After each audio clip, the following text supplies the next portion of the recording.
Hey, everybody, we're talking portal news today. It's really important. One guy visiting, maybe going to be really crucial, important. Two guys leaving. Not a great look on Georgia, but maybe it's for the better. Next, Locked On Bulldogs.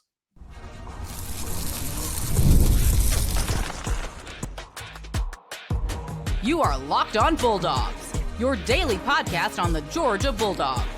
Part of the Locked On Podcast Network, your team every day. What is up, everybody? Welcome back to another episode of the Locked On Bulldogs podcast. He is Clint. I am Daniel. What day is it, Clint? Is it Friday?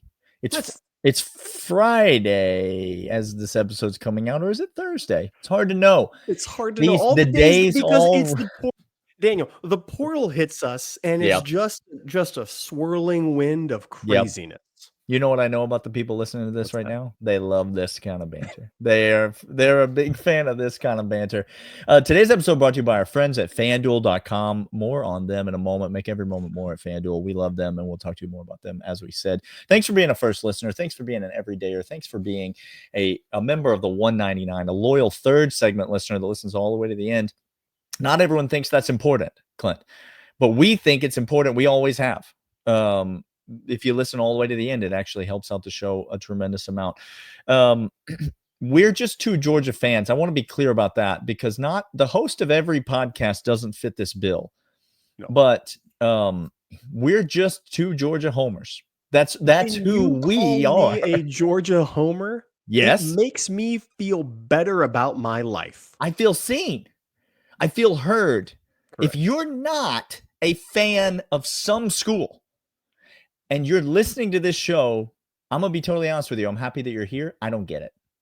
Like, you should be a Georgia fan or an Alabama fan or a Tennessee fan, which, by the way, any Tennessee fans here in the comments? Oh, no, there are no Tennessee fans. No, they're all weeping and gnashing of teeth over there.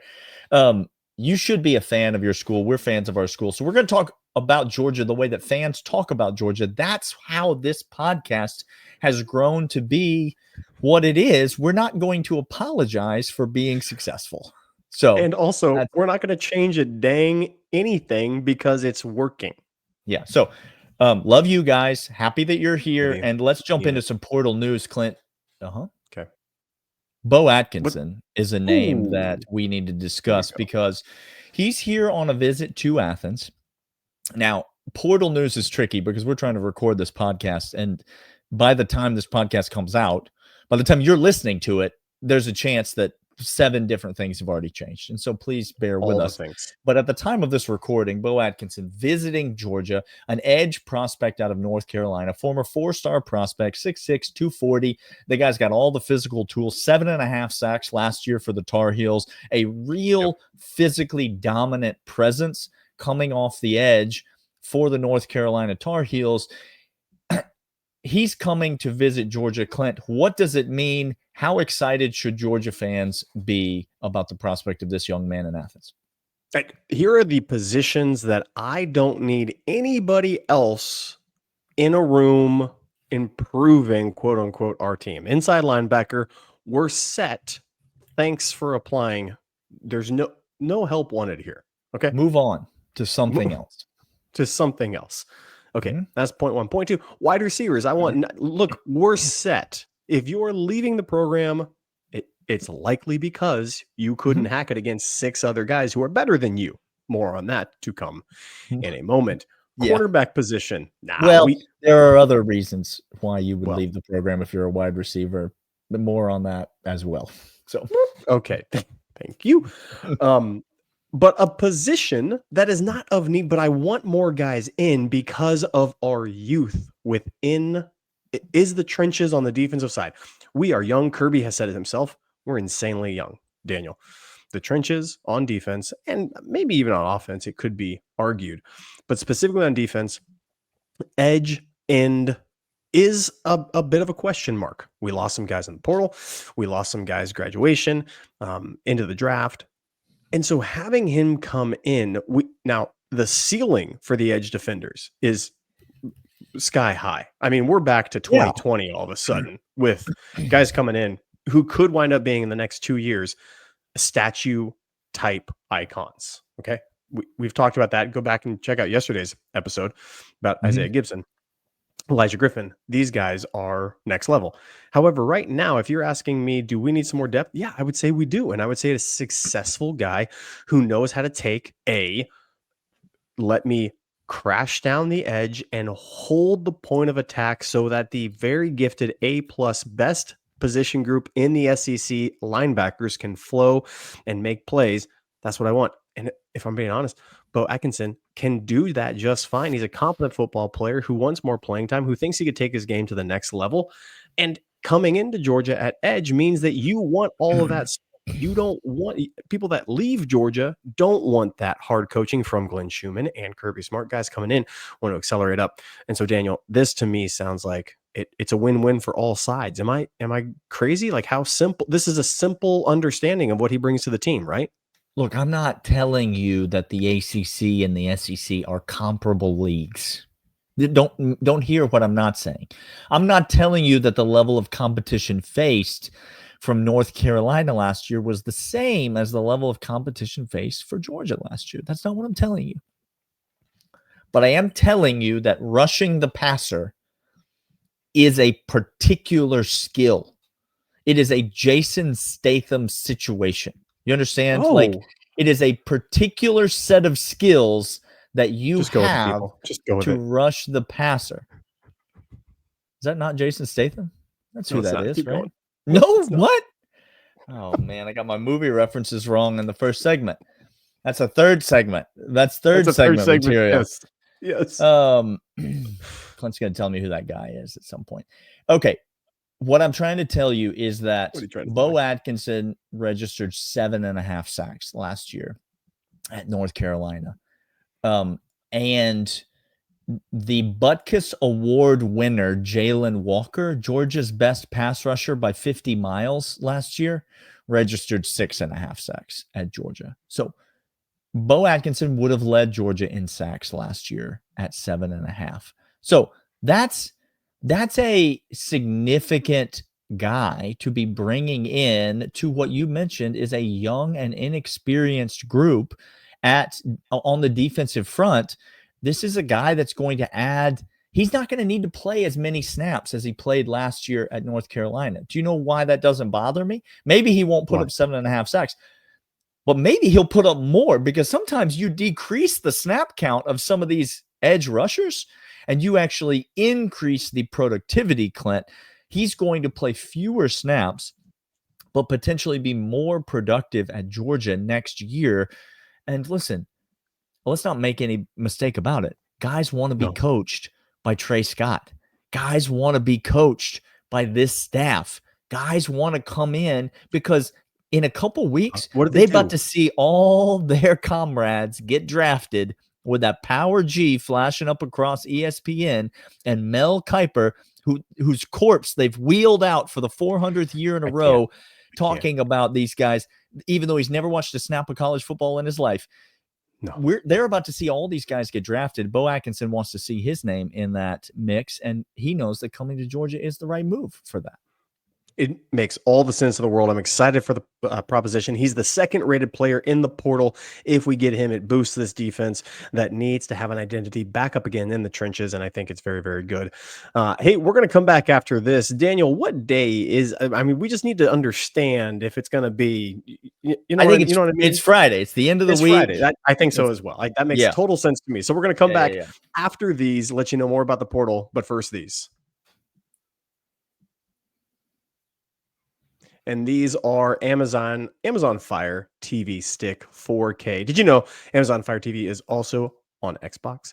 Turn any TV into your gaming entertainment hub with Fire TV Stick 4K devices. No console required. Grab your paired controller, subscribe, log in to Xbox Game Pass Unlimited with EA Play included, and you're ready to play. Dive into hundreds of premium titles from EA Sports College Football 25 to the Call of Duty, Black Ops, and Avowed as easily as you stream your favorite shows. Endless entertainment with 4K streaming. Watch more than 1.5 million movies and TV episodes from your favorite subscription services like Netflix, Prime Video, Disney Plus, Max, and more. We love gaming experiences. Go check out Brotato. I'm here to tell you, but just this in, Fire TV Stick can be a game changer within that gaming experience. Head to Amazon.com/Fire TV locked on to get started. Xbox Game Pass unlimited subscription or ultimate subscription and compatible controller required. Available on select devices, including Fire TV Stick 4K 2nd gen, Fire TV Stick 4K Max 1st and 2nd gen, and Fire TV Cube 3rd gen. All right, to Daniel, be fair, Clint. he's gonna try this. Jason Statham and Liam Neeson are basically the same person. They're not. They're not. One is Rob Roy.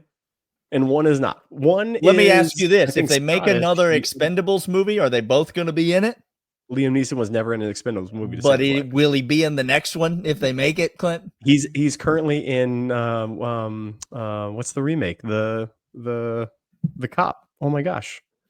He's in the remake of the Qui-Gon Jinn. I don't know what. Okay. Hey, let's get back on track. We're talking Portal news, and here's the Portal news that you need. It's Friday. Every segment's the third segment. It's the third segment of the week. You understand how it works? If you divide the week into segments, what happens? We're in the third segment. We're firmly entrenched in the third segment, like no question about it. I can't be held responsible for it. We have never been held responsible. By the way, thank you over on Twitter, all the LSU fans who, quote, hold me accountable to my fandom takes of Stetson Bennett. And I'm kidding you not. Fandom take that Stetson Bennett is the greatest college football quarterback of all time, which I will die on that hill because he is by every single measurable metric known to. Isn't a measure of talent. Good Lord, people. Greatness is a measure of product. Ooh, not there it is. Talent. LSU fan wanted to let me know that it's a team sport after all. But here's why the quarterback that I think is better, because he has more individual stats, but it's a team sport. Which one is it? Dumb go Tiger. Like you're idiot. Like you're the new. You, Florida and Tennessee are quickly becoming allies. And by the way, you don't want to become allies with any of those schools. It's a bad look. You also have coaches that are going to be fired in 3 years. So congratulations. Okay, let's get back to Portal Talk. Portal Talk is here because we have 2 Georgia Bulldogs that entered the portal along. Now we have 3 in total. Already talked about Branson on the last episode. If you didn't catch that, you can go back and listen to it. Injury really plagued his Georgia career. Nitro Tuggle gets announced as being in the portal, as well as Marcus Easley is also in the portal. Marquez Easley, Nitro Tuggle, offensive lineman, tackle guard combo, as well as who was supposed to be an incredible threat on the outside edge. Burning defense has taken the defensive top off. Now, in the portal, and this smells of 2 things being true at the same time. Daniel? Okay. Thing 1 being true at the same time. They weren't going to get a lot of playing time this year. Nitro, I don't know if you've seen the QB or the wide receiver room, which you have. We brought in a whole bunch of established veterans who perform, and world-class CJ Wiley, Talon Taylor, who could be pushing for competition of reps today. Okay. Thing 2, we have a brand new turnover offensive line, but it feels like that pecking order is already established and Easley was not in that pecking order. So those things are true. But then there's a second very, very important thing that is true with it, Daniel. Okay, go on. These men are currently not allowed to participate in Georgia athletic events of any kind. Well, no. Well, they weren't going to get a lot of playing time this year, Clint.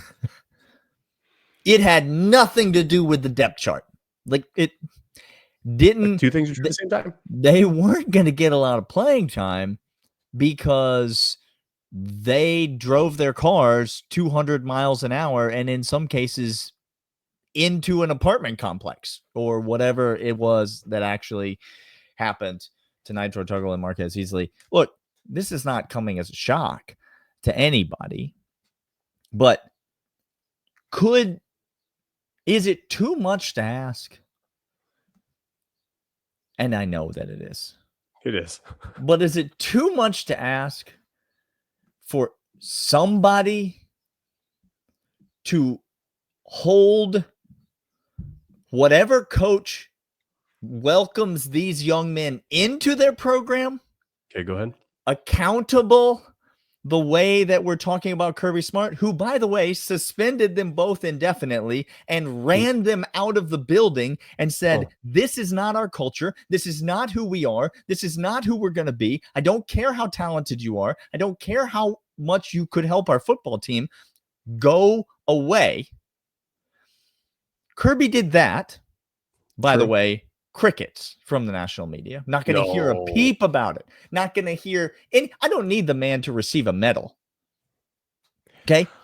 I just want you to stop being an idiot talking about it. He did the only sensible thing that anyone could do. I'm not looking to like make a Lifetime movie about what a tremendously noble decision Kirby Smart made. That's not what I'm advocating for.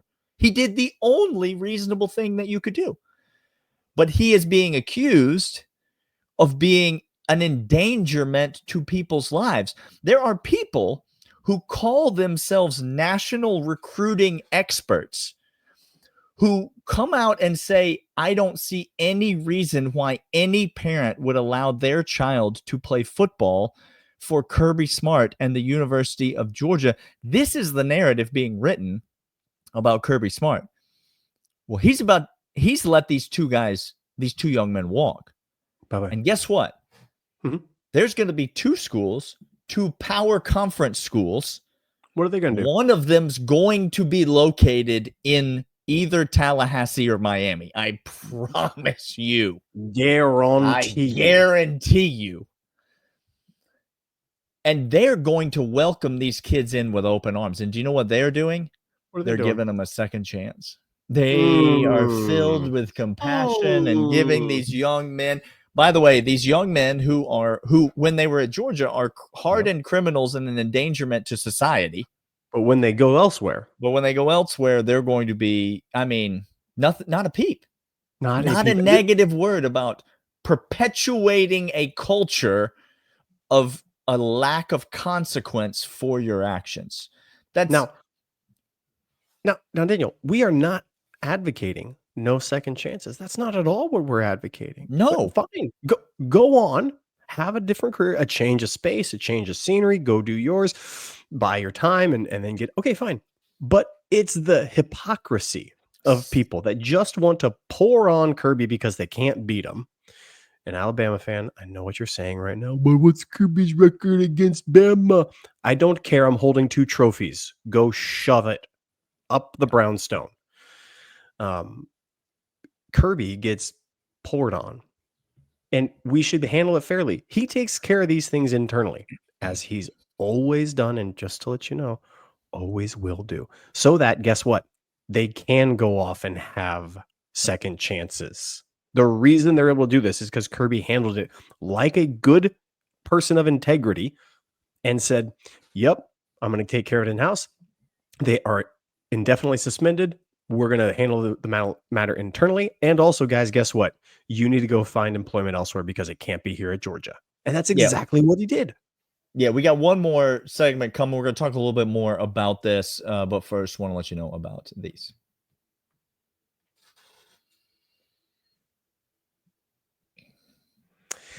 All right, Clint, Daniel, I'm just going to jump right back in. I think the thing that bothers me the most about this is that Nitro Tuggle is unequivocally, you mentioned the talented veteran wide receivers that were brought in. You mentioned the guys coming up, the guy, the Sokovie Whites that we saw at G-Day, the London Humphrey performance that we saw at G-Day. Maybe these guys are ready to elevate their game, take the next step. Nitro Tuggle is unequivocally more ready to play winning football for the University of Georgia right now than almost every wide receiver on the roster. Like almost all of them. He is certainly, Clint, in the top 3 wide receivers on this roster that was ready to come in and play winning football right now. And Kirby let him go because Kirby has a standard, because Kirby holds people accountable, because Kirby can't designate a drive for every single player on his roster everywhere that they go, every time that they go there. All he can do is try to teach and educate and do preventative things on the front end, and then issue consequences and take care of things in-house internally and do the right thing on the back end. And that's exactly what he's done on both counts, including letting. Now, Marquise Easley probably was not going to crack the rotation this year at offensive line. He was probably going to find himself in the portal one way or the other. So that's not as much of a conversation to me. But Nitro Tuggle, Clint, this was a guy that you and I both know was going to play and play big for Georgia this year. He was going to play and play significantly for Georgia this year. He flirted with the portal earlier. And Kirby Smart went and recruited him back to Georgia to say, no. You don't want to walk away because there's a bigger role for you. This is what I see in you. This is what I believe in you. And that meant so much to Nitro Tuggle that he reversed his position, committed back to Georgia, and was set to be a contributor on this roster. Clint, that's what I think Kirby's not going to get credit for in this situation, is that he didn't just let a player walk who committed a crime. He let a player walk who definitely was going to contribute to Georgia and who, spoiler alert, definitely is going to contribute to Miami or wherever it is that he goes next year. But he did it because he has integrity. That's the part that bothers me. I'm not saying that Nitro Tuggle was going to lose reps immediately. He was going to play. By the end of the season, we have a talented wide receiver room. I'm trying to say, again, two things be true at the same time. The wide receiver room is set. I'm happy. You should be happy. We're good. I don't want anybody else coming in. We don't have to replace Nitro Tuggle with a Nitro Tuggle, okay? He was going to get a play. It was better for him. Gunnar Stockton looked awesome. Mike Bobo looks awesome. We had all the points in the world, and we have wide receivers galore. It was going to be better. Kirby said, it's not a shock that the day that portal is really open without Win getting out, because these guys can't mess with breaking more rules. They waited for it. There wasn't a grad transfer. It wasn't a coach leaving. Yada, all the exemptions that you can do. Not shocking that the first two names out of the gate are the same two guys that were mixed up in this. Like, how do we not see this and how do we not understand it? Kirby made not just a business decision. The Dumas Johnson and Brock Vandegrift, that was, we want you guys here. If you want to keep playing, it won't be here at Georgia. I want you here. You're great depth. We love having you on the team. We could have won championships without you guys. Great. I don't want you to go, but if you feel like you need to, I want to help you do so. And those are the transfers that hurt Kirby. You could tell. You could tell after that Kentucky game. After that Kentucky game, the way that he embraced Dumas Johnson, the way that he embraced Vandegrift, those are the transfers that hurt Kirby, because that's just the business of college football. And Kirby doesn't like that. But this is the type of transfer that is not like a, hey, what do you think the best plan for you next year is? This is the type of transfer that's like, let me tell you what your options are here. They are zero. You need to leave. That's the type of transfer that this was. That's not how Branson's transfer went. But Branson's been passed on the depth chart because of the injuries. We documented that yesterday. Make no mistake. These two guys were asked to leave Georgia. And it's not because Kirby, thinks that they don't deserve a second chance or has written them off as people, but it's because Kirby knows that he can't mess around with this stuff. It is a real thing at Georgia. This driving stuff is a real thing at Georgia. And the worst thing that you could do if you were a Georgia or a Georgia fan or a Georgia homer who hosts a Georgia podcast would be to deny that it exists. Like, to deny that it is an actual real problem that's driving stuff at Georgia. It is a real problem. Again, the only ways to handle this problem are to teach and educate on the front end and offer consequences and stick by them even when it hurts on the back end. What more do you want the man to do? Someone give me an idea. Here's what they want. Daniel, I'm telling you, it's these helicopter parents that are now believing that they have every right to tell people how to do this by saying, well, it's your response. No. Again, how you raise actual functioning humans in the world is you don't do everything for them. You give them expectations clearly. You tell them what's going to happen, consequences. You give them the carrot, you give them the stick, you give them the expectation. You say, now go do and see and come back and fail. And we're going to talk about it. If I hold your hand through the process, you're actually not going to grow. You're not going to learn. You're not going to do anything. And it can't happen. You see this on the field. Go perform in practice. You'll get to play the game because practice is more important for me. Go out there and do. Kirby's not holding people's hands every single time in practice. He's educating them, showing them, then go execute. You can't execute. You're dismissed. Get off. All of you want him to have some sort of higher code, quote unquote, that's not preparing anybody for NFL or society. Like, all of you are talking because you can't beat him. Again, that's all you're saying. You're showing your jealousy. Because if anything happened in your program, which it has, you tell me, oh, it's just one bad apple. Oh, it's just one. Look, what are you going to expect? You got to give this guy grace. You got to give. Kirby's done everything. He's done it right. And he's done it at expense to him and benefit for the players. This benefits easily, as well as it benefits Tuggle. Because now there's not a whole mud dragging incident like we've seen of other players, Daniel, who have been shown in court and by public. Nothing happened. We've seen reporters get fired from their jobs because they mud dragged people. Kirby's not in the business. He leaves it up to you, someone else, not he. And I, for one, love it. Yeah. But you're just a Georgia homer. You're a Georgia homer who thinks Stetson Bennett is great, when in reality, Stetson Bennett's 5'10". And so, how dare you? How dare you? How dare you? I have so many questions. Number one, how dare you? All right, it's portal season, which means Clint and I are going to have plenty to talk about. We will be back all week next week with plenty of portal news. And Clint's going to be over on X. If you need him, you can find him over there. Come talk to your boy. I would say come and come and get his back, but he doesn't need it. He's not interested. Like, he's fine. I'm up to here in buckets, and it ain't. You know that scene in Mad Max. He comes back. He's got blood on his face, and they're like, "You okay?" And they're like, "That's not his blood." Yeah, that's what's happening over on X right now. Okay. Yeah, it's go say hi to your boy over there. He needs some company, and we'll be back next week, and we'll see you guys then. Locked On Bulldogs podcast.